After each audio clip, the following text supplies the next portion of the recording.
Hello everyone, welcome to a new wandering.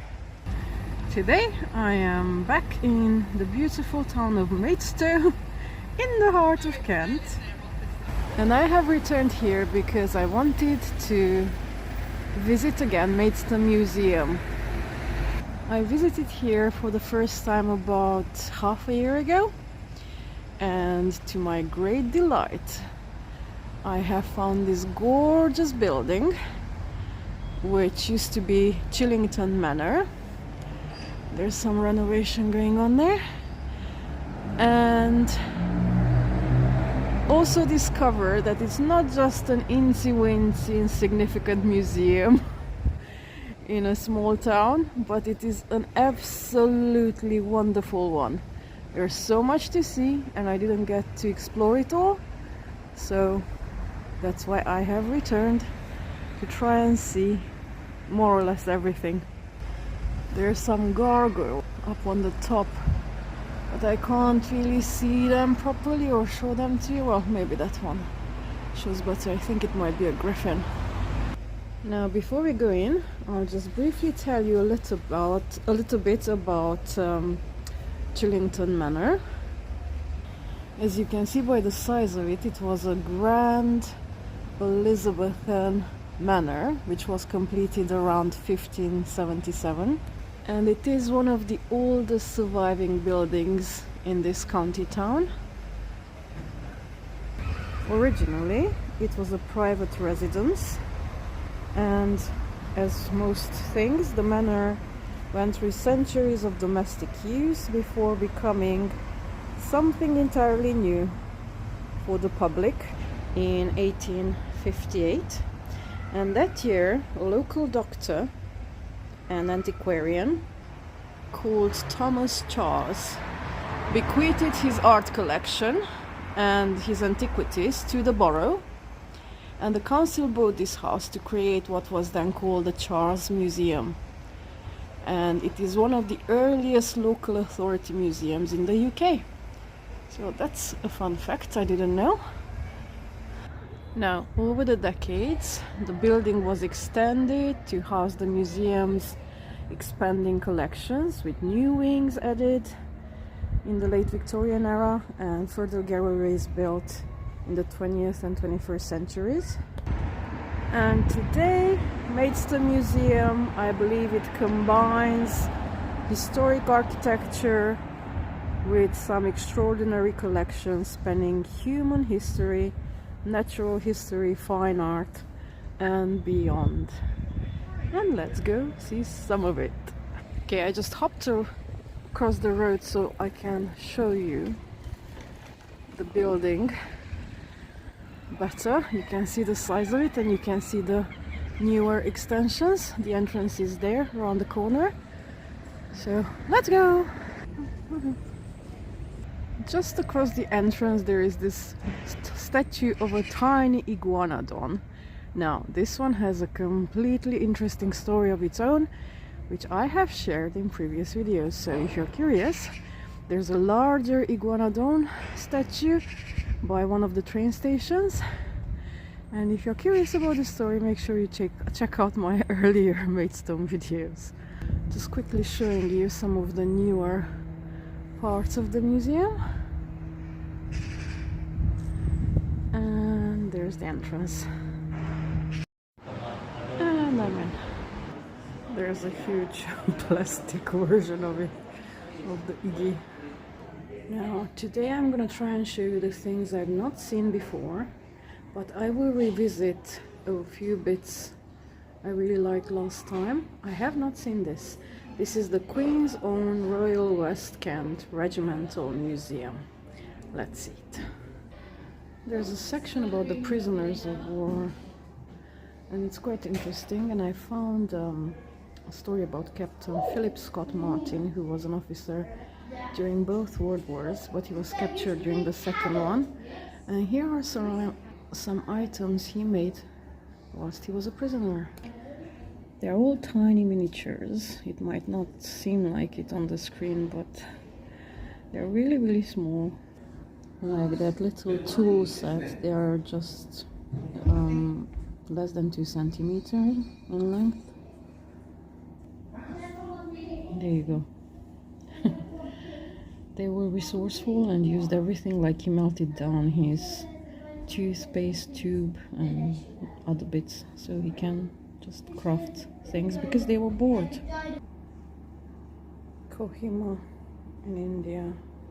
There is a model of the area and different awards that they received afterwards. Now this beauty, well, I'm not sure that's the right term, but it is beautifully done. It's called the Sutlej gun. It's like it's massive. I'm gonna try and show it to you as much as I can. See, it just goes on and on. The wheels are very tall, at least 1.5 meters tall. This gun was captured in the Sikh Wars of 1845 and 1846 by the army of the Sutlej, hence the name. I'm just blown away by the details. Just look. Can you see that looks like a little man sitting on the top of an elephant head, and the trunk is the link. That's fantastic. I've never seen anything like it, and the details keep on going. Now I'm reading here that there are only 6 of the Sutlej guns known to be in existence, and the East India Company presented 2 of these to Her Majesty Queen Victoria, 2 to Lord Gough, the commander of the Sikh Wars, and 2 to Sir Henry Hardinge, later Commander-in-Chief and Governor of General India. And I'm going to go to the front of the cannon so we can see it from there as well. But before that, again, just look at the detail. The craftsmanship of it is just beautiful.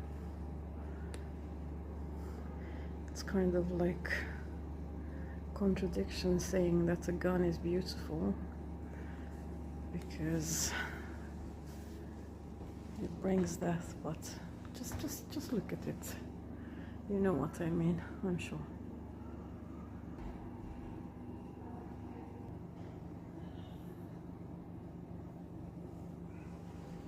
The seats. Sorry for the crazy feeling, but it's rather hard to put this all into one. I can't fit it in. Okay.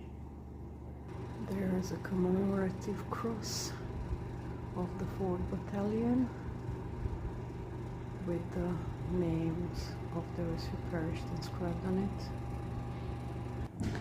And cabinets full of First and Second War bits and bobs, which I find very hard to show because of the glass.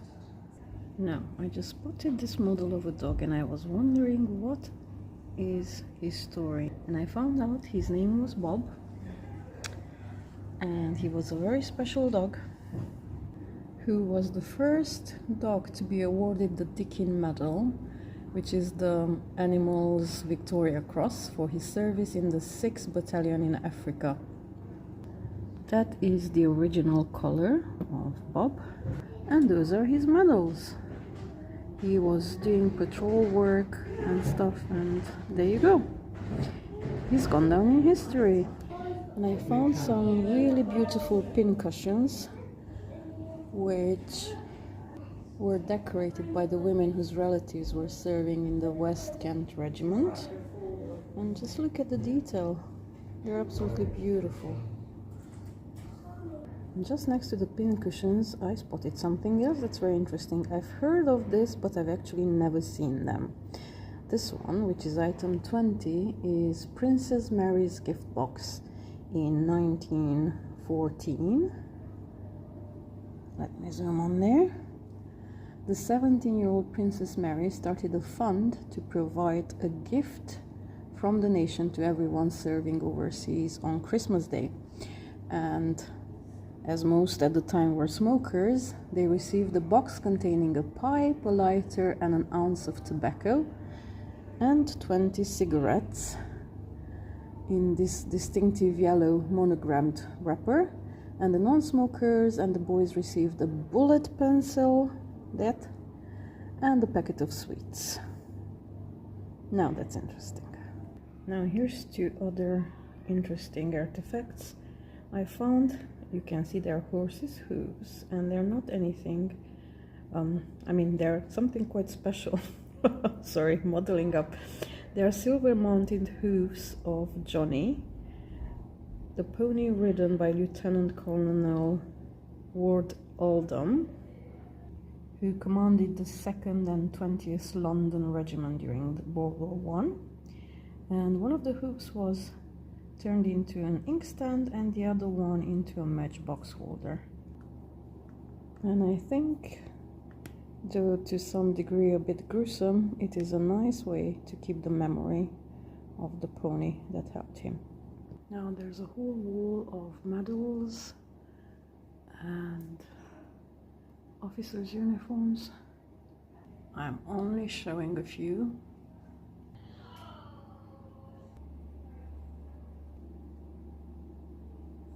There's loads more, from dress to normal uniforms, and some of the silverware they used.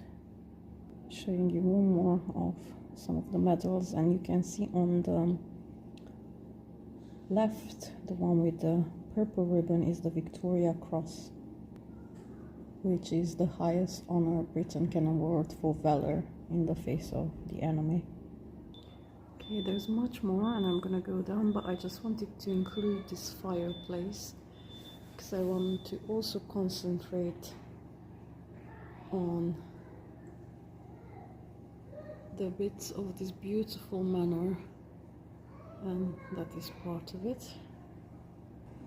And these are older ones from the 1700s and early 1800s.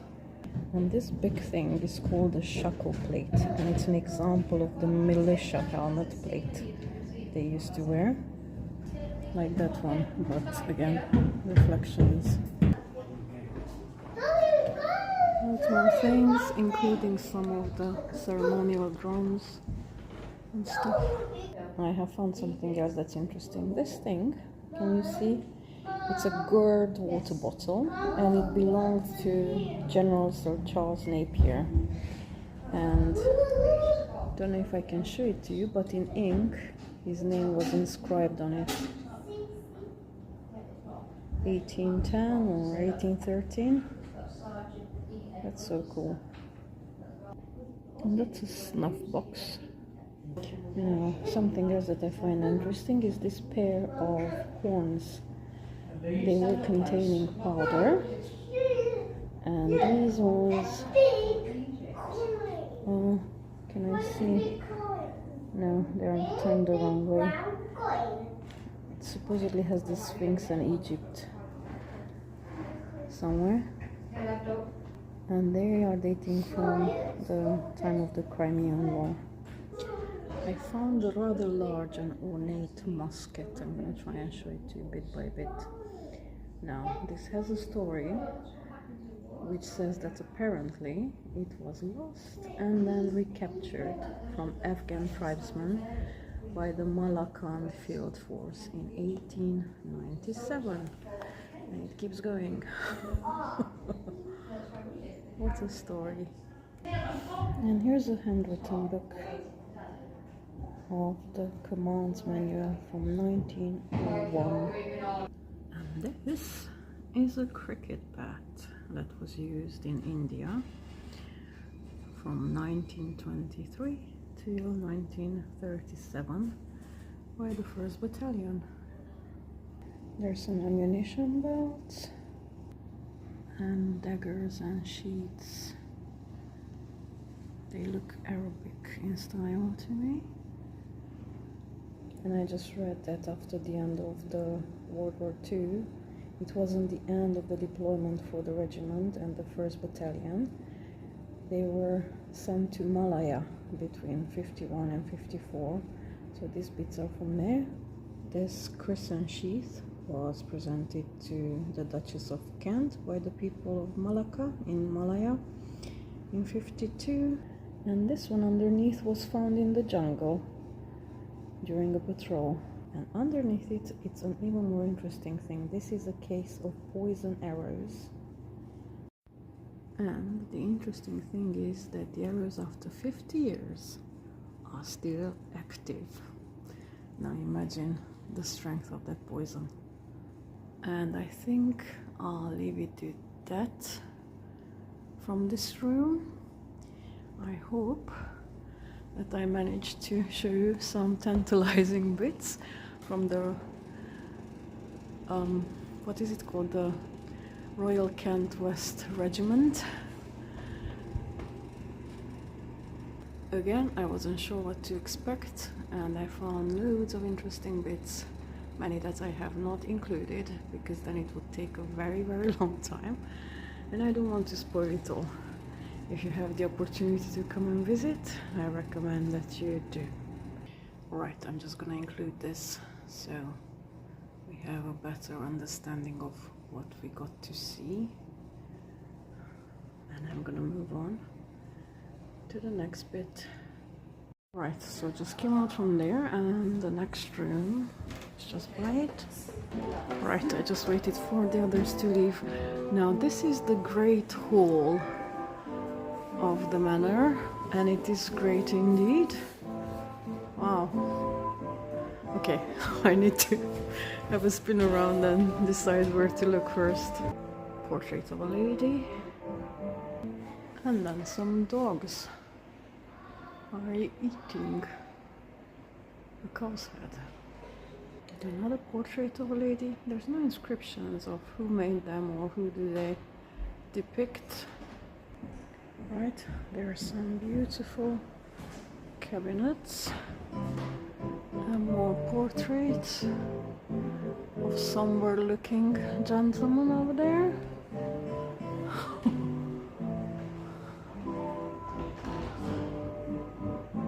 And a rather large fireplace. I don't know if you can make out the size of this room, really.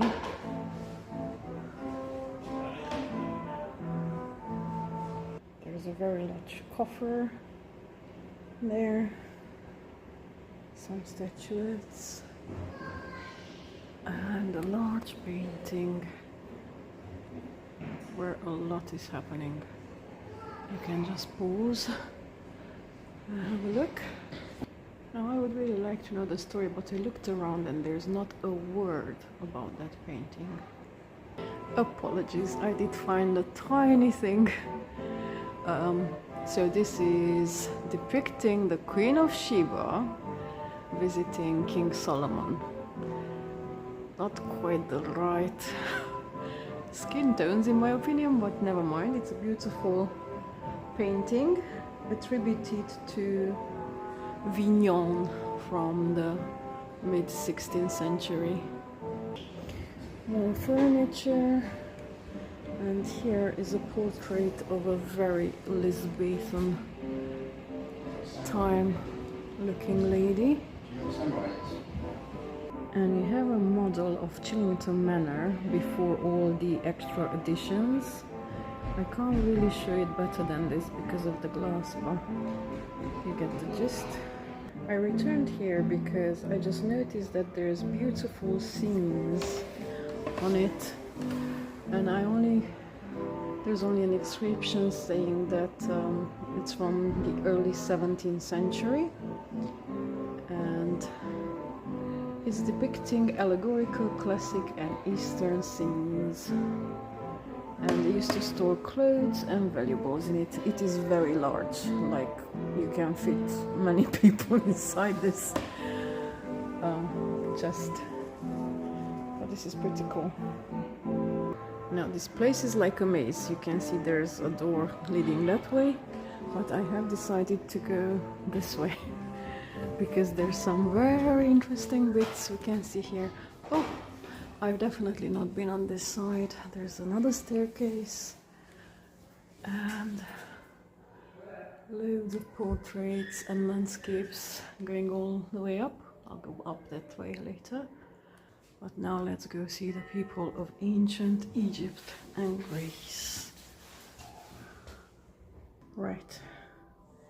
I read that there should be around 600 objects from ancient Egyptian culture, and it is the largest collection of such things in Kent.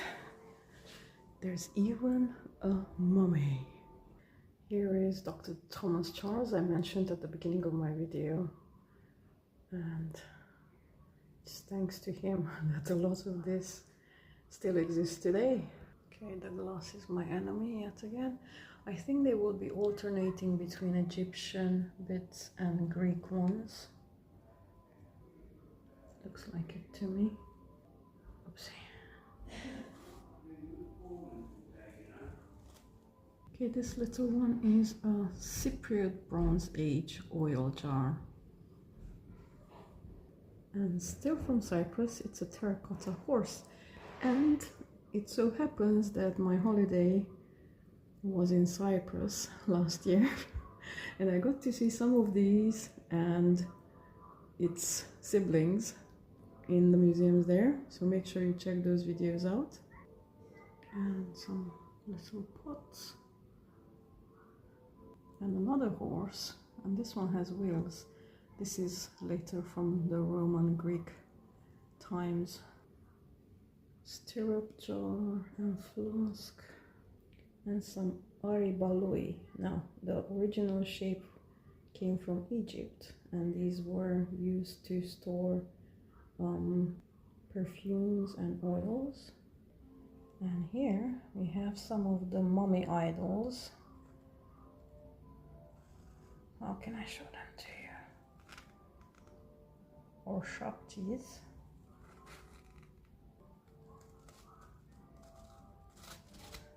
Sorry, it's just I'm struggling because of the glass. Right, we are entering Egypt, ancient Egypt.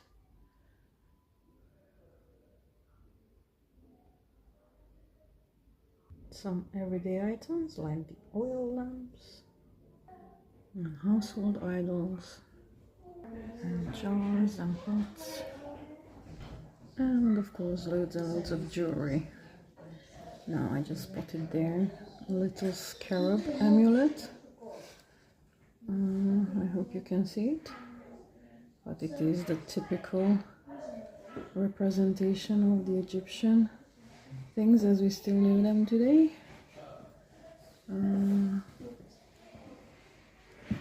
Now this is an interesting item, though it might not seem that glamorous, but it is a silver bronze mirror. Obviously it's not shining as it should, but there is an inscription you can see there, and that gives us the name of the owner, which was Mertu, a priestess of Hathor, the cow goddess of music, dance and fertility. Now the original is missing its handle, but they have made a reproduction here, so we can, it's not polished, but oh boy, it's very heavy. But at least we can imagine it better. And this one is a little gold ring which has the image of a sacred instrument on it, the sistrum. Again, this was used in dances and religious ceremonies, particularly in the worship of the goddess Hathor. Now, as we know that women were involved in musical performances in the temples, and as she was the goddess of music, she was often worshipped by women, so this ring may have belonged to one of those women. Moving on to flint tools and weapons. Again, these are from Egypt. Okay, I found some more scarabs, and they have inscriptions on them. If you just pause and have a look, I'm trying to focus on them.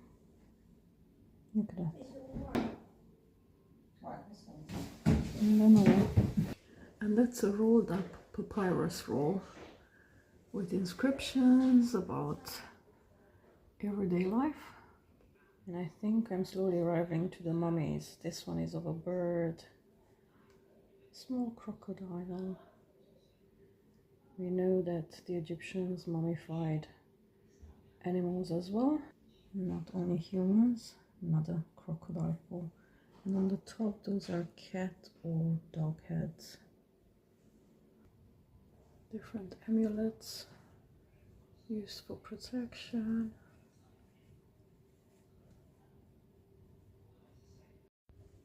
And then here, loads of bronze figurines of the different deities. They were like the celebrity gods, and then each town had its own. We have some of the canopic jars. These were the jars that contained the organs that were removed during mummification. And that's a bit for the children to mix and match, like different organs and the guts and so forth. It's a cool way for them to learn. And I found a really cool wing scarab amulet. Now, these used to be included within the mummy wrappings to aid the deceased rebirth in the afterlife.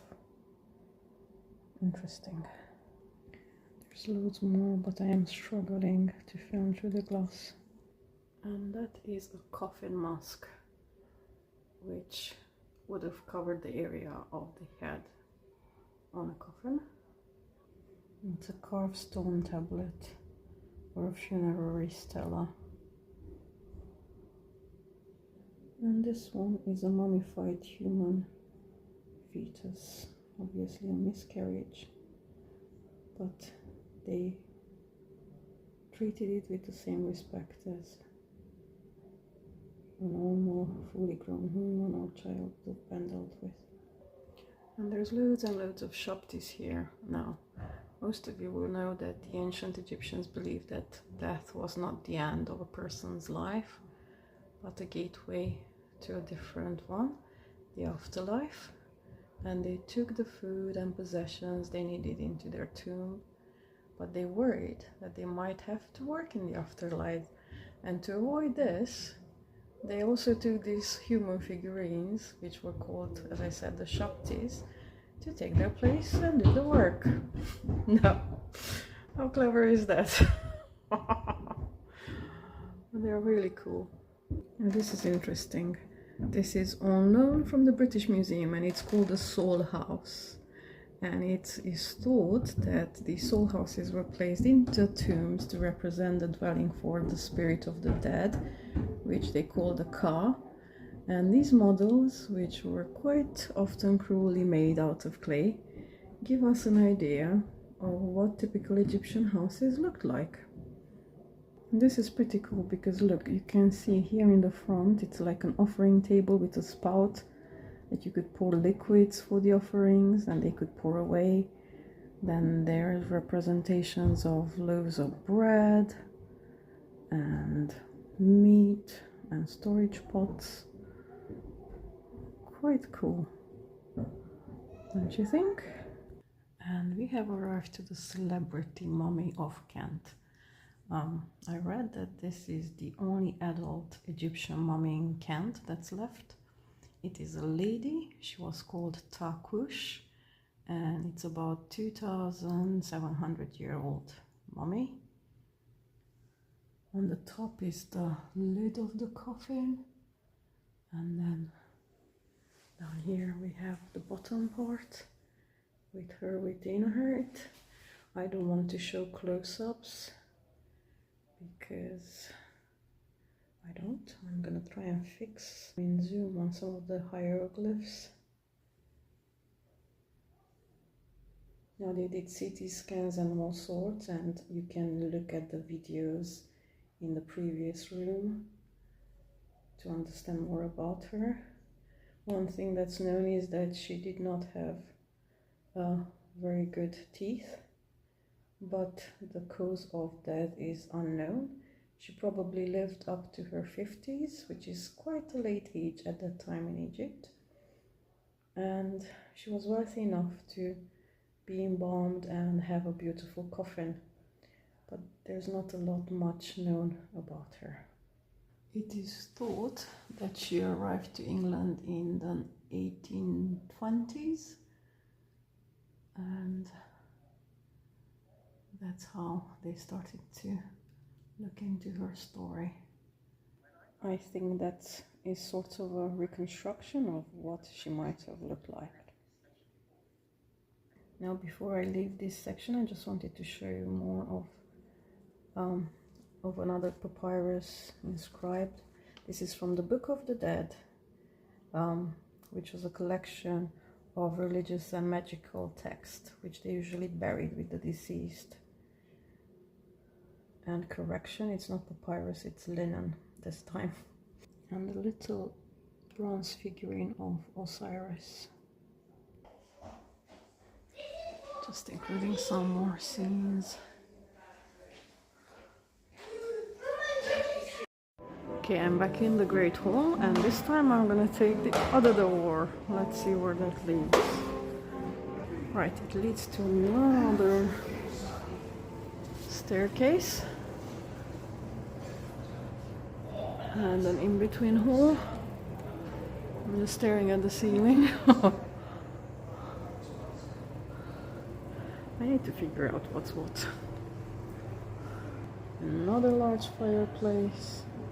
Okay, let's go down there before we start climbing up. I've not been here before. The Olden Gallery.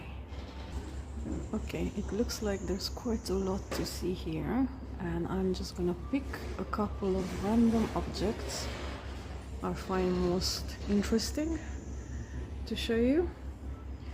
I'll take my time going through them. Well, the armors are pretty cool. They are reproductions of 16th century armors. That's one of them. And this one is actually original. It's a German one. It's only the legs that are a reproduction. Right, I found an interesting embroidery which is representing King Henry VIII and his 3 children. And the funny bit is that you can see the Pope is on the foot. This is after he split from the Catholic Church, obviously. A random thing, a rat. And next to it is something interesting. I've actually never seen one quite like this. This is a wooden doll, which is described as a witch's doll. And these were created to represent the person for magical purposes. And then there's these two fitting the same narrative. The one on my right is a small bellman jug, or a witch's bottle to protect against witchcraft. And the other one to the left is a Tam O'Shanter jug. And this one actually has the story on it. You can see this is Tam on his horse, and he's being pursued by witches. There was a lot of superstition and witchcraft stuff going on during those times. These are really, really good examples of these jugs. In a different cabinet I found a much larger or Bartman jug because of the face on it. Sadly, it's much harder to show it to you. But there's... And in this cabinet I've spotted something else that I find very interesting. Is this. It is a double horizontal sundial, and they say that it's a very rare survivor. This is the earliest dated double horizontal sundial known, possibly an apprentice piece by John Allen from 1632. I find it really, really cool. And because I already showed you one embroidery, now this one is another one. It's embroidered, but it is a whole casket, or I don't know, box which would contain night dresses, and it's embroidered with scenes from the Bible, including the story of Job. There you can see him with the swords and all. Not the most jolly thing to have in your bedroom, but hey. It's really beautifully done and really well preserved, considering that it's from the 1664 era.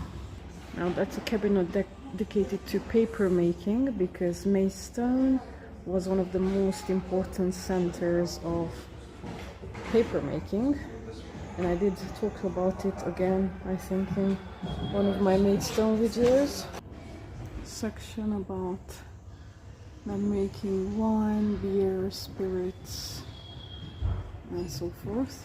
That one is an aspirator to remove fluid from the body, especially from air passages. And can you guess what that one was? It's an animal pump. And catheters for men. Oh Lord. And let's move on to something that's not so gruesome. This one was a pill making board. You can see the whole thingy, and in there some pills. Another random object. This is a leg iron or hobble. I don't know how to show it because there's loads of things in this cabinet, but this is from Maidstone Old Prison, and it was to restrict movement for a persistent escaper in the 18th century. Pretty sure if that's on your leg, you don't really want to run anymore. And there's some old handcuffs from the 19th century. And I'm showing you these two flintlock pistols because they're interesting. They were taken from a gang called the Hawkhurst Gang. They were smugglers in the mid-1700s, and you can see there's notches there on both, which kind of give us a clue that that might be a record of their kills. There's loads and loads and loads of things in here, including this hop press, which is large, and then all sorts of things happening around me. I found something interesting. It's almost 100 years old. It's from 1928, and it's a football made out of brown leather. Look at that. And I found something again I've never seen before. Can you guess what these are? They are cockspurs. They were used in cockfights, which obviously they're illegal now, but look at that. Those are proper lethal. My goodness. And more, including World War stuff. And let's go to the next rooms. Loads of children's toys.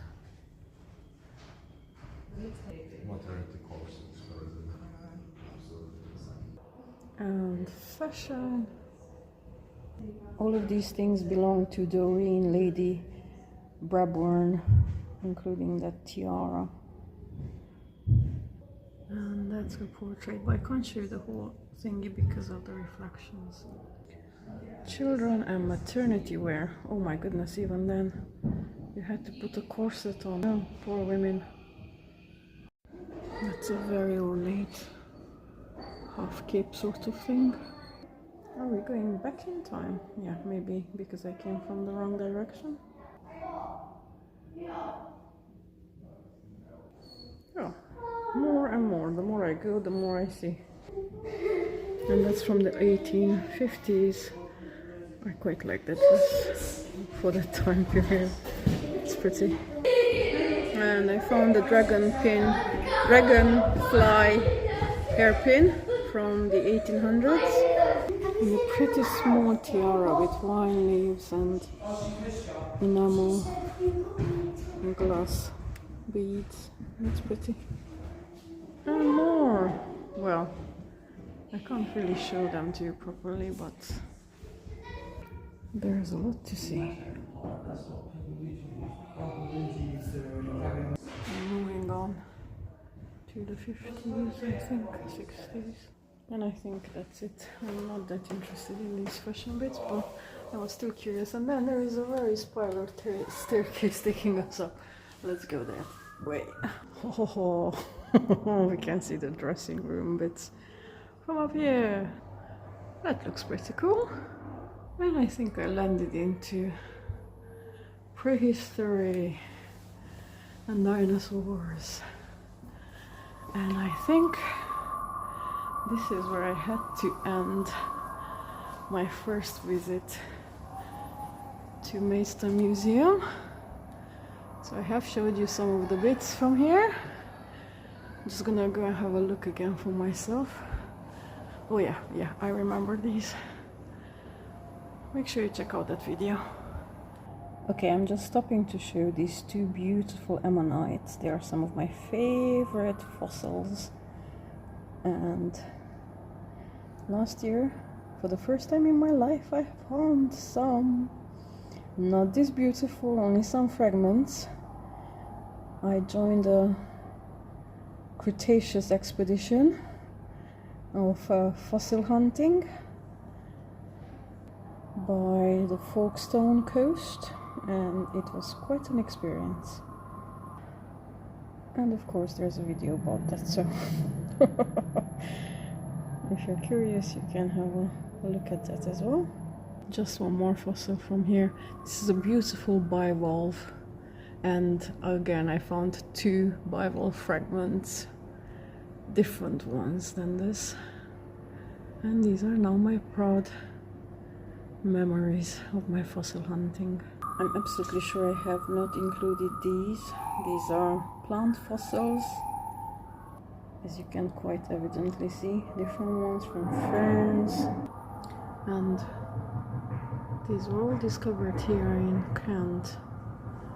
Quite fascinating, and I'm just reading about Marie Stopes, who dedicated her life to studying these, and she was the one who demonstrated how plant remains turn to coal.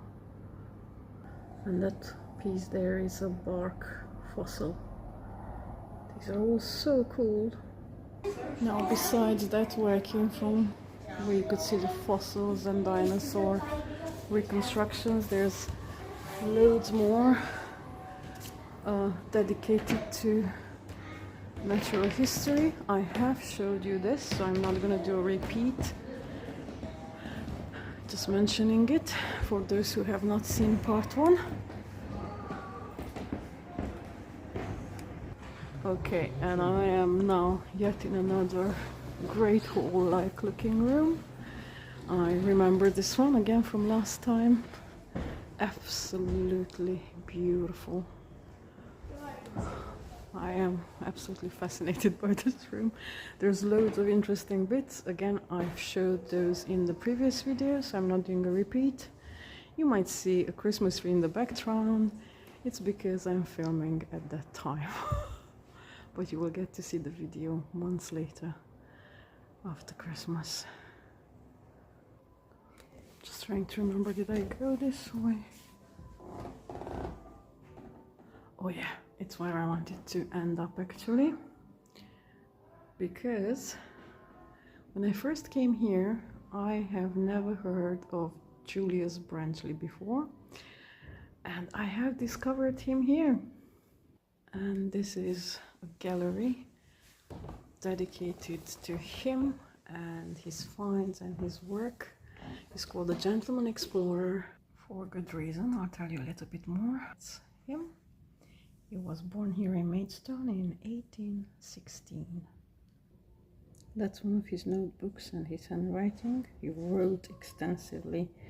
He was a really cool explorer, naturalist, collector, and author. He ended up traveling to every continent except Antarctica. And along the way, he collected thousands of objects from all over, which he sent back to Maidstone, and then he donated it to the museum before his death in 1873. One of the things I like about him is that, unlike many Victorian travelers, he didn't set out to convert or dominate, but to learn from the people he met. And he collected items through trade, exchange, and friendship rather than coercion or outright robbery. That's a large head mask from New Guinea he brought back.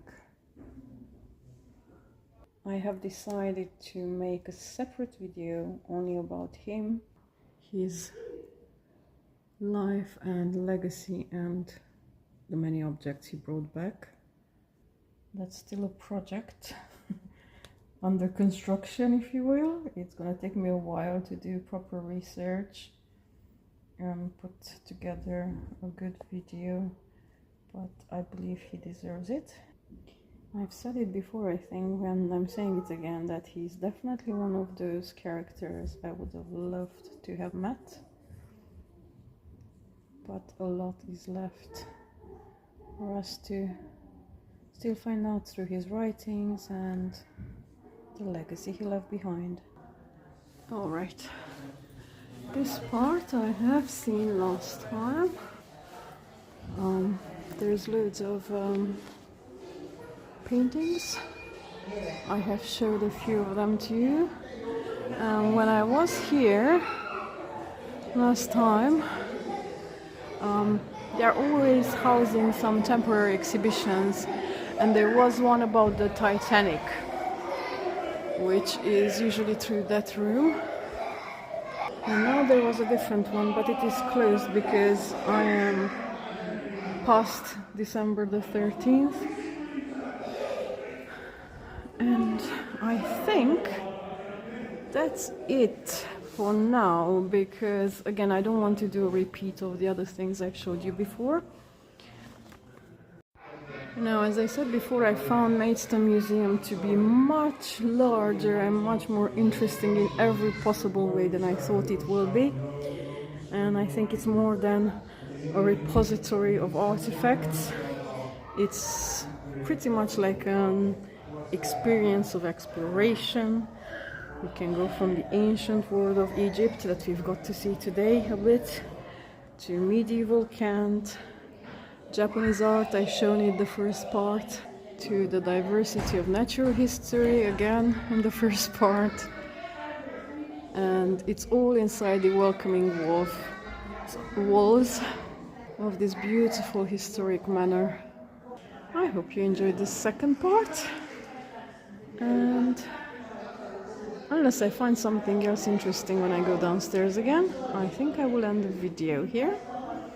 And I'm wishing you all, as always, a lovely day. Bye!